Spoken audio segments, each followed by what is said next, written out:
Assalamualaikum warahmatullahi wabarakatuh. A'udzu billahi minasyaitonir rajim. Bismillahirrahmanirrahim. Assalatu wassalamu ala asrofil anbiya'i wal mursalin sayyidina wa maulana Muhammadin wa ala alihi wa sahbihi ajmain. Rabbi israh li sadri wa yassir li amri wa hlul 'uqdatam min lisani yafqahu qawli, amma ba'du. Yang saya taati dan saya harapkan barokahnya, yakni Romo Kiai Haji Ahmad Muzaki Syah selaku pengasuh dan pendiri Pondok Pesantren Al-Qadiri 1 Jember. Yang saya hormati kepada Bapak Rektor Universitas Kiai Haji Ahmad Muzaki Syah, yakni Dr. Asmad Hanisi SPD IMM. Yang saya hormati dosen pengampu mata kuliah ilmu kalam, yakni Bapak Fikri Farihin MPD. Pertama-tama marilah kita panjatkan puja dan puji syukur kehadirat Allah Subhanahu wa taala yang telah memberi kita nikmat sehat sehingga kita dapat melaksanakan kegiatan kita sehari-hari. Kedua kalinya salawat serta salam tetap tercurah limpahkan kepada junjungan kita Nabi Agung Muhammad SAW yang mana telah membawa kita dari zaman kegelapan menuju zaman terang benderang, yakni agama Islam. Baiklah, perkenalkan, nama saya Amalian Rahmah dengan NIM 25096480005. Saya salah satu mahasiswi Universitas Kiai Haji Ahmad Muzaki Syah. Hari ini saya akan memaparkan makalah ilmu kalam yang berjudul tipologi dan pola pikir aliran-aliran ilmu kalam. Ilmu kalam merupakan salah satu disiplin ilmu dalam Islam yang membahas tentang masalah-masalah akidah atau keimanan. Ilmu ini disebut juga dengan ilmu tauhid atau usuluddin. Secara etimologi, ilmu kalam berasal dari kata ilmu yang berarti ilmu dan kalam yang berarti perkataan atau pembicaraan. Secara terminologi, ilmu kalam adalah ilmu yang membahas tentang masalah-masalah keimanan yang bersifat teologis berdasarkan dalil-dalil yang rasional dan logis. Konsep dasar ilmu kalam. Ilmu ini muncul karena beberapa faktor, antara lain faktor internal dan faktor eksternal. Faktor internal adanya perbedaan penafsiran terhadap ayat Al-Quran dan hadis. Faktor eksternal maksudnya pemikiran filsafat Yunani dan interaksi budaya dengan bangsa-bangsa lain yang ditaklukkan oleh umat Islam. Kalau faktor politik, pergolakan politik setelah terbunuhnya Khalifah Utsman bin Affan yang memicu perpecahan kelompok. Aliran-aliran dalam ilmu kalam ada beberapa aliran. Yang pertama aliran Mu'tazilah. Aliran ini didirikan oleh Wasil bin Atha pada abad ke-2 Hijriah. Mu'tazilah ini sangat menonjolkan penggunaan akal rasional dalam memahami agama. Pokok ajarannya tauhid menegaskan keesaan Allah, yang menolak sifat-sifat Allah yang bersifat zaid atau bertambah dari zatnya agar tidak terjadi pluralitas. Adil yaitu keadilan. Allah itu maha adil sehingga tidak menzalimi siapapun. Manusia memiliki kebebasan untuk berbuat, untuk melakukan perilaku, perbuatan baik atau buruk itu ya diperbuat oleh manusia itu sendiri. Bagaimana kita memilih jalan kita sendiri. Terus yang ketiga, al-manzilah baina al-manzilaitain. Orang yang berbuat dosa besar porsinya bukan mukmin dan bukan pula kafir, melainkan berada di antara keduanya atau fasik. Al-Quran adalah makhluk, mereka berpendapat Al-Quran itu ciptaan Allah, bukan kekal bersamanya. Aliran yang kedua, aliran Asy'ariyah tentang sifat Allah. Mengakui adanya sifat-sifat Allah sebagaimana disebutkan dalam Al-Quran dan hadis dengan cara bila kaifa, tanpa menanya bagaimana. Kedua, qada dan qadar. Manusia memiliki kemampuan untuk memilih, namun perbuatan itu tetap diciptakan oleh Allah.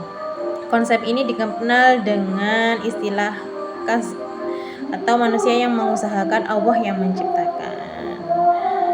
Yang ketiga tentang Al-Quran. Al-Quran adalah dua sisi, yaitu lafaznya atau ucapan atau tulisan adalah makhluk namun maknanya adalah qadim atau kekal. Dosa besar yang diperbuat, dosa besar tetaplah mukmin selama tidak mengkufurkan nikmat Allah. Aliran Maturidiyah didirikan oleh Imam Abu Mansur al-Maturidi pada 333 Hijriah. Secara umum, ajarannya searah dengan Asy'ariyah, namun lebih menekankan pada kekuatan akal. Akal manusia mampu mengetahui keberadaan Tuhan dan membedakan baik buruknya sesuatu tanpa bantuan wahyu. Kalau sifat Allah, mengetahui sifat-sifat yang Allah yang kekal. Manusia memiliki kekuatan, kudrat dan yang melekat pada dirinya untuk berbuat, sehingga ia bertanggung jawab atas perbuatannya. Aliran Khawarij. Aliran ini muncul pertama kali pada masa Perang Siffin antara Ali bin Abi Thalib dan Muawiyah bin Abu Sufyan. Mereka keluar dari barisan Ali karena menolak tahkim. Ciri khasnya aliran Khawarij ini sangat keras dan ekstrim dalam menerapkan hukum Islam. Menganggap orang yang berbuat dosa besar sebagai kafir dan keluar dari Islam. Menganggap pemimpin harus diberhentikan jika melakukan kesalahan atau dosa. Aliran Syiah. Awalnya Syiah adalah kelompok politik yang mendukung kepemimpinan Ali bin Abi Thalib dan keturunannya. Namun kemudian berkembang menjadi aliran teologis. Ajarannya imamah mempercayai bahwa pemimpin umat harus berasal dari keturunan Ali dan Fatimah yang ditunjuk langsung oleh Allah.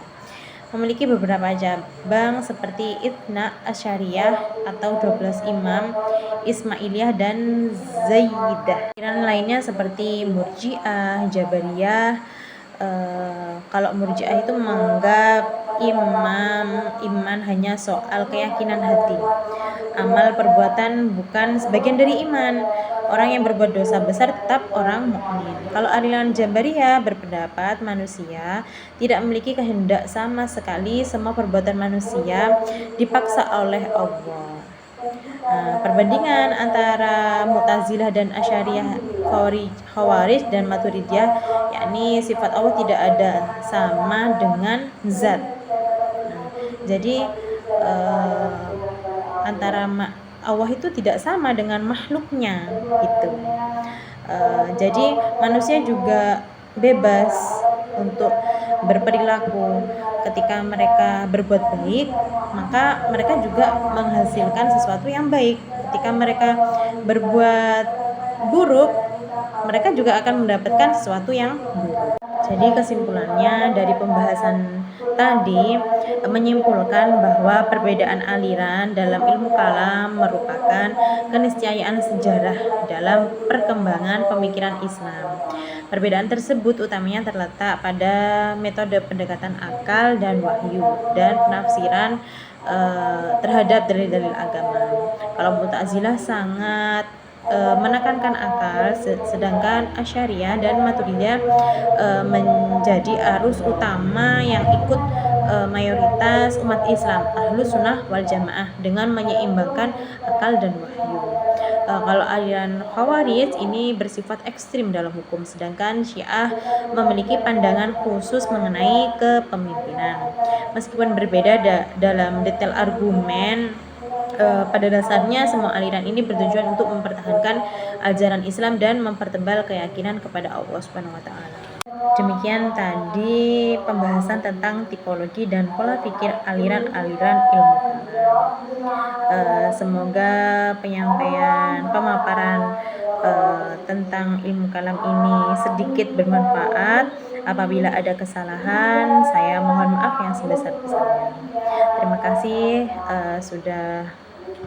Demikian tadi pemaparan makalah tentang tipologi dan pola pikir aliran-aliran ilmu kalam. Semoga sedikit bermanfaat. Apabila ada kesalahan dalam saya menyampaikan, saya mohon maaf yang sebesar-besarnya. Akhir kata, ihdinas siratal mustaqim. Wassalamualaikum warahmatullahi wabarakatuh.